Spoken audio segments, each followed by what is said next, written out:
With this new bill, even suspension of telecommunication services, which means phone services, also, I feel, in my opinion, it does impinge on democratic freedoms. It does impinge on our right to privacy. There were provisions that voices could be quieted. But now, when we look at real-time communication, it's all the more important to see how people are, the free flow of ideas, which allows our society to evolve. Is that in the name of public safety, or when the sovereignty of India, all of the reasonable restrictions as listed out in 1906, for those reasons, the government can direct that any messages get blocked and any telecommunication services get blocked. Yes, there have to be checks and balances to ensure that national security, public emergencies, and all are provided for. But when there is such an overarching authority given to the central government, it's not so much about having the laws in place, but how the laws are used.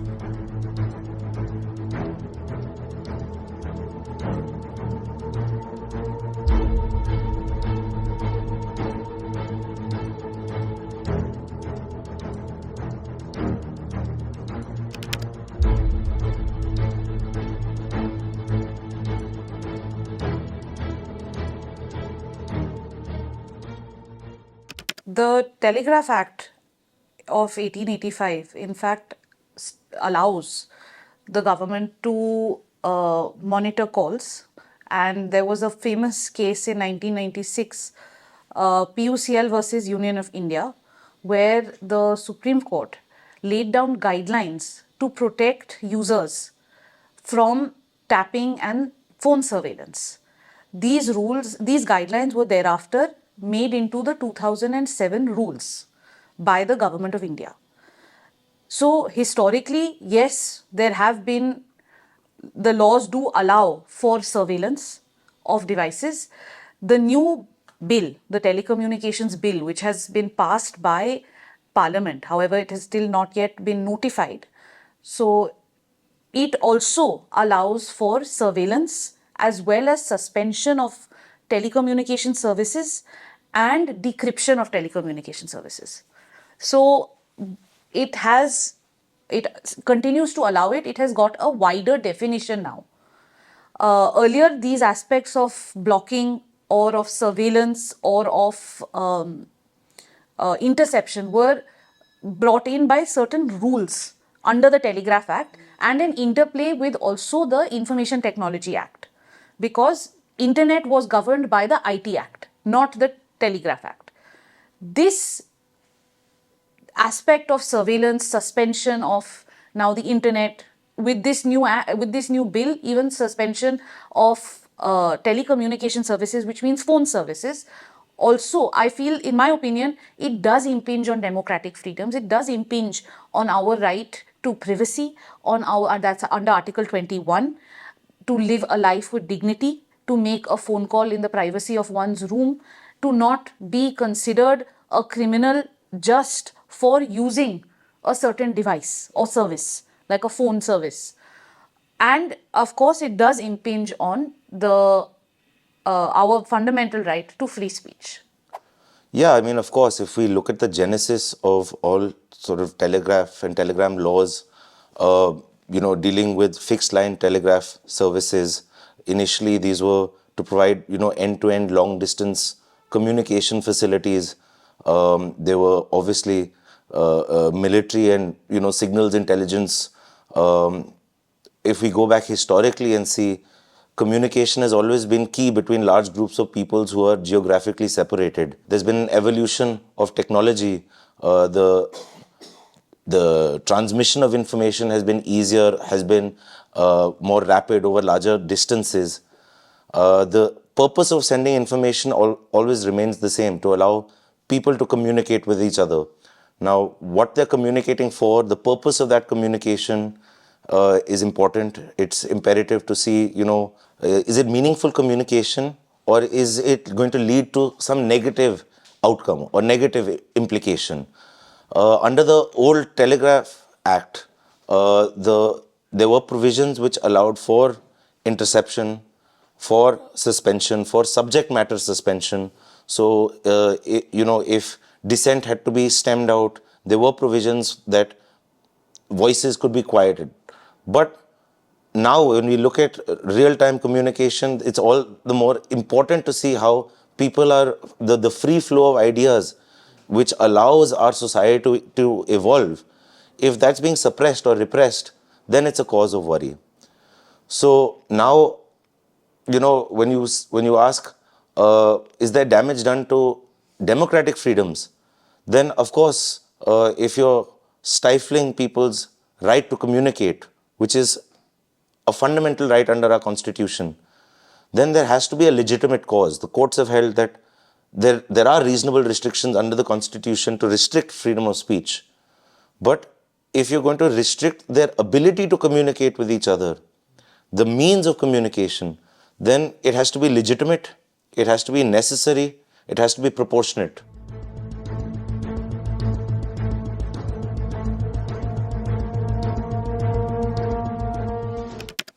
So, in under the telecommunication bill, section 20 provides for is the provision for public emergency or public safety, which has three types of actions envisaged. The first is to take possession of telecommunication services and a telecommunication network for public safety and for public emergency, including disaster management. So that is to have something like a emergency broadcast message where you are using it to inform the general public of something that has happened. The second action envisaged is also in section 20, subsection 2, which deals with the aspect of interception and decryption. So this says that in the name of public safety, or when the sovereignty of India, all of the reasonable restrictions as listed out in 1906, for those reasons, the government can direct that any messages get blocked and any telecommunication services get blocked. The third action envisaged, and I'll just deal with them together. The third action is it carves out a separate group for journalists who are accredited with the central and state governments. All in all, this is what section 20 deals with, which in my view does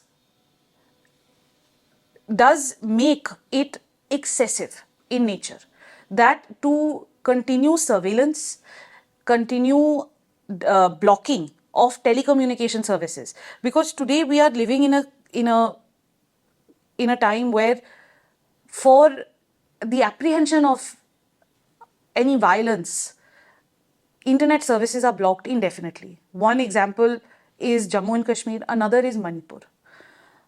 Smaller blocking actions have also taken place in Allahabad and other small cities, smaller in geographical locations, when, say, elections are there or even when examinations are held to avoid cheating. So the thing is that will you stop all phone access as well? Will you cut off your entire or part of your population on apprehensions? A government can't take criticism to be apprehensions. So the fear is, and the excessive control and powers which are put in this bill, that is where it stems from. Another very problematic aspect is the fact that under section 47, they also have the power, the government also has the power to go into and requisition from your telecommunication service provider your call records. These call records also have with them a geographical tag to the tower proximity. So this you are also getting your approximate location as well. Now, if, and this is in respect of civil and criminal cases both, that may be there. Now, that also is problematic because that means that your privacy is likely to be infringed from there as well. Are the service providers to keep a continuous record of each user indefinitely? Is this what then? What are the implications of that on not only the service provider, but also on the person, the user, that every device that I have or don't have can be used to locate me, can be used to be surveil me. It is a physical and virtual surveillance that would be then ongoing.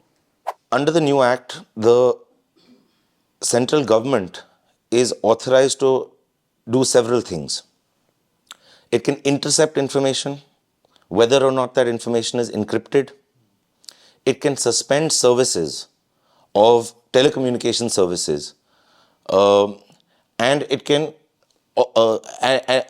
and either or all of those two things can lead to, and they can additionally take over a telecommunication service. So using one of these three methods, they can either restrict, limit, or completely stop uh, telecommunication services, which would include phones, mobile internets, Wi-Fi, and other internet services.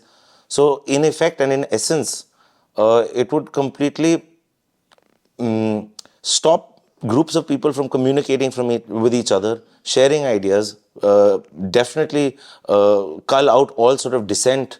As we saw, as far as the surveillance, which is covered under the interception, this came up in the last several years through the issue of whether the central government was using the Pegasus software. Now, even when that was inconclusive, the report that was submitted to the Supreme Court was never made public. Certain guidelines were to be issued; those are still pretty much awaited. Now, under the current Telecom Act, they've tried to codify this such interception, such suspension of services by giving the central government legitimate power, legislative authority to do so. So it's not so much whether they can or they cannot. It's about what is the purpose of doing so, and the fear which stems is will that power be misused? That is what has to be curtailed. And the point of having codification of laws and to have rules in place is to try to avoid situations where there's going to be ambiguity, arbitrariness, excessiveness. Under the under the new act, there are many provisions which are arbitrary, which are inherently excessive. And what has to be seen now is how will they be implemented? Of course, at the end of the day, it will always be open to people to approach the courts for judicial review of decisions that are taken. But then, as we've seen, the courts also take time to hear matters and to pass their judgments. And it's in that intervening period that things can happen. Suspension, as we've seen, suspension of internet services this year have been for months on end, whilst the challenge has been pending before the courts.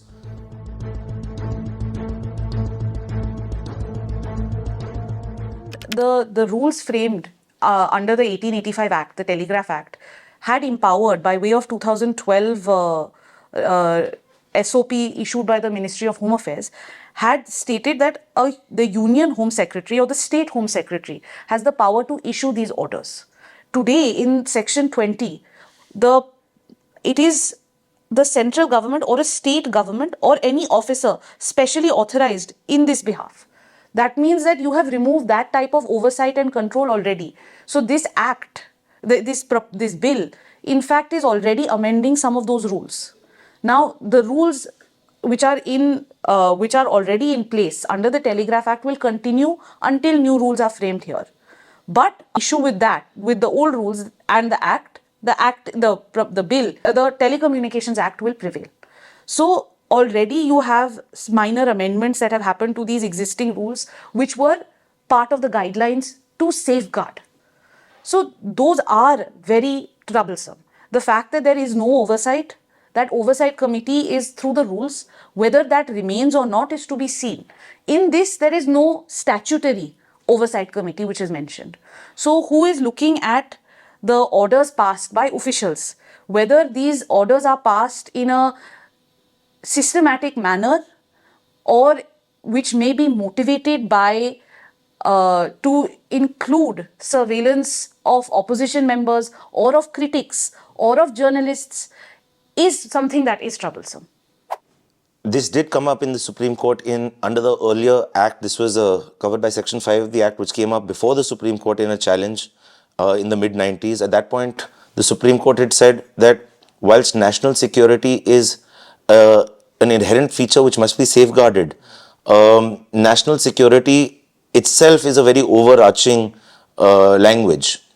And therefore, just under the guise of national security, arbitrary orders for surveillance cannot be passed. Under the erstwhile act, whilst there was a provision under the Telegraph Act of 1885, there was a provision for interception, but there were no rules or guidelines or procedure envisaged under that act. So the Supreme Court, in its judgment, laid down certain guidelines which ought to be followed to safeguard the provision of interception. Those were then codified into rules in 2007 for interception of services. Thereafter, it took another 10 years. In 2017, rules were passed for suspension of services. So there was a 10-year period where there were no rules actually governing the procedure of suspension. Now, under the new act, whilst the interception and the suspension has been codified in the act itself, the existing rules are to continue to be in effect until the central government comes out with new rules. Now, what's most concerning under the existing rules is that the decision to either suspend or intercept, whatever the case may be, that lies at the hands of the executive itself. And at the same time, the checks and balances which are in place, which are meant to be a review committee, which is meant to review the order of interception or suspension, that is also an internal review committee. The review committee itself is consisted also of the same executive. So at the end of the day, you're taking the decision and you're reviewing your own decision. That is a matter of concern because, again, that decision can be challenged before a court of law and will be open to judicial review. But the point is that what are people or what are citizens going to do when their fundamental rights of speech and expression, journalistic rights to practice their trade and profession, what has been held time and time again, that journalistic freedoms have to be read into the freedom of speech and expression. When all of those are curtailed through perhaps excessive and arbitrary orders, and even if the court were to step in, the damage which would be done in between would outweigh any potential remedy.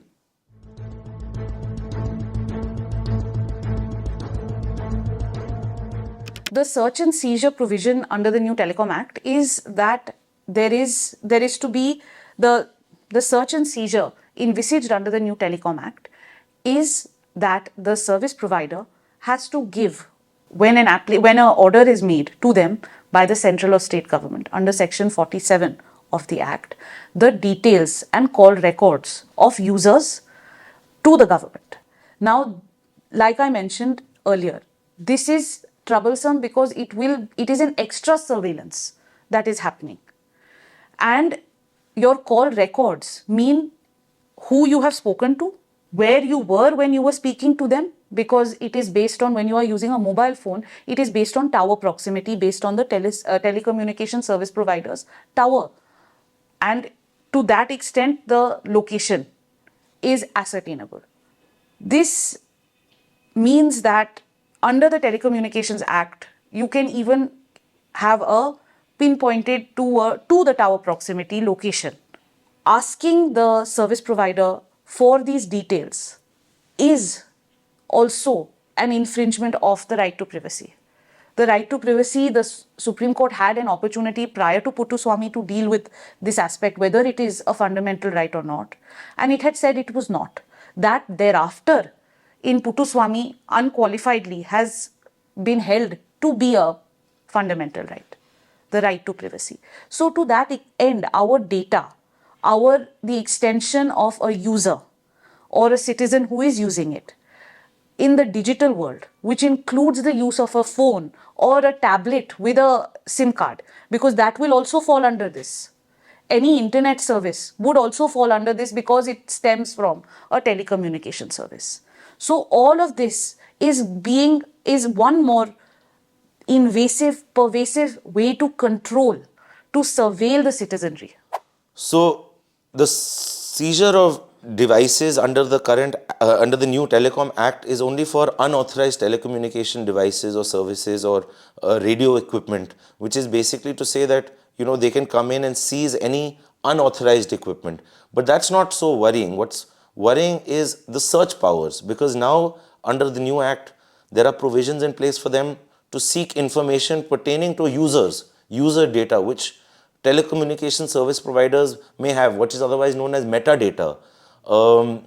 that may not directly be voice or call recordings, but it will be all the other, generalized data which pertains to a user, which will give a lot of personal information away.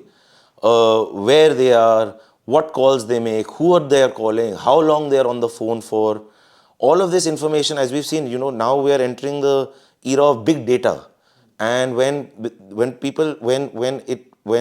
authorities can collect large amounts of data of individuals, then they can put together a e-footprint of a person and get to know, what is a person there.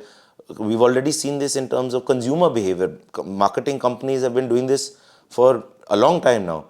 But when the government starts collecting personal data that may or may not have any connection to an offense, or may not have any connection to, national security, or, the sovereignty or integrity of India, and is just collecting all this data to ensure that they are profiling individuals, that is then a little bit of a cause of concern. Because what is that data going to be used for? When is it going to be used? How long will they retain that data? Will a person have the right under the new Data Protection Act?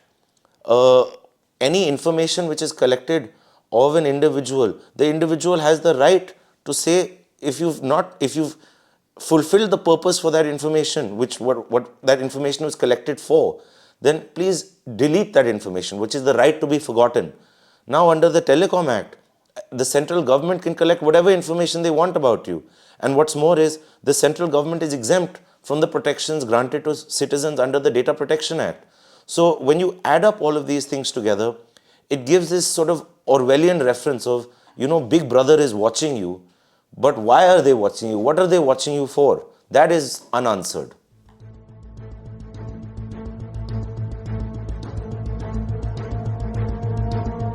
So the definition of telecommunication services is also troublesome.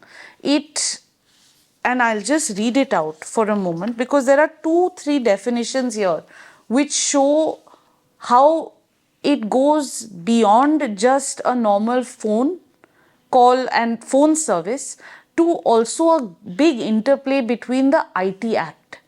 Because, and I'll just read this out, a telecommunication service means any service for telecommunication, and telecommunication means transmission, emission or reception of any messages by wire, radio, optical or other electromagnetic system, whether or not such messages have been subjected to rearrangement, computation or other processes by any means in the course of their transmission, emission or reception.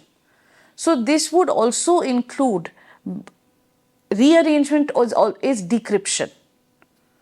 So it is where you have in WhatsApp end-to-end encryption, and they have refused to decrypt that, saying we also don't have the key to that. It is between user 1 and user 2. If user 1 speaks to user 3, then that has a separate code altogether.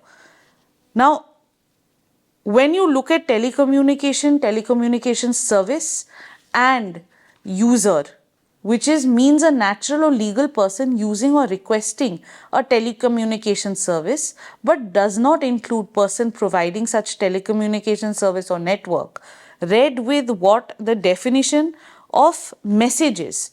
Message means any sign, signal, writing, text, image, sound, video, data stream, intelligence or information sent through telecommunication. So this is everything you may send on your phone, everything you may send on your device, on your tablet, everything you may send on your computer using Wi-Fi or your hotspot would fall under this.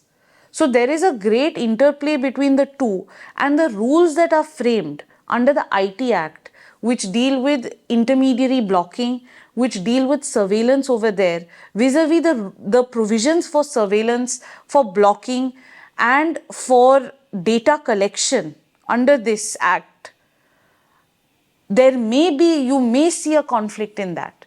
So even technically going by just these definitions and what is the purview and the purview of the act, in what spheres do these two acts govern, it has become completely intermingled.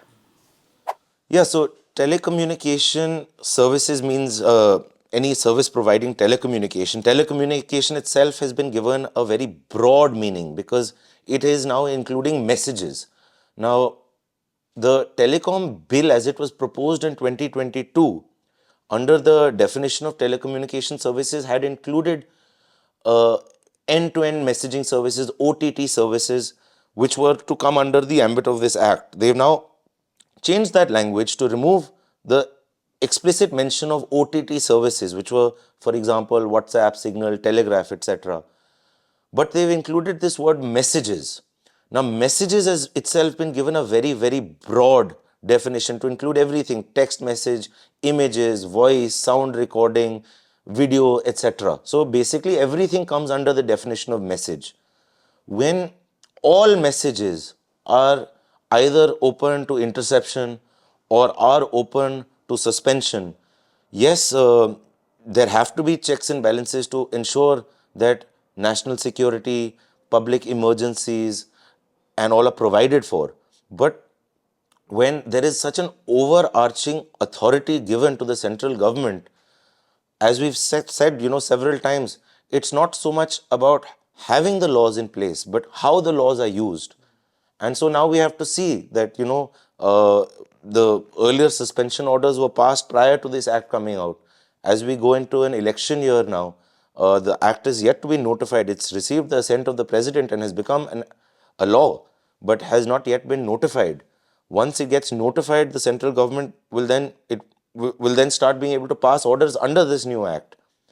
As we enter an election year, there's a huge responsibility on the government to act with care and to act with diligence and to ensure that the fundamental rights which our constitution guarantees us are protected. The inherent part of any democracy is to have um, a voiceful opposition, because if you have only one voice, then it's not a democracy. So if this is used as a tool to stifle opposition voices, it's going to be a cause of concern. All of these are yet to be seen. So there's a huge onus and responsibility on the government to act responsibly.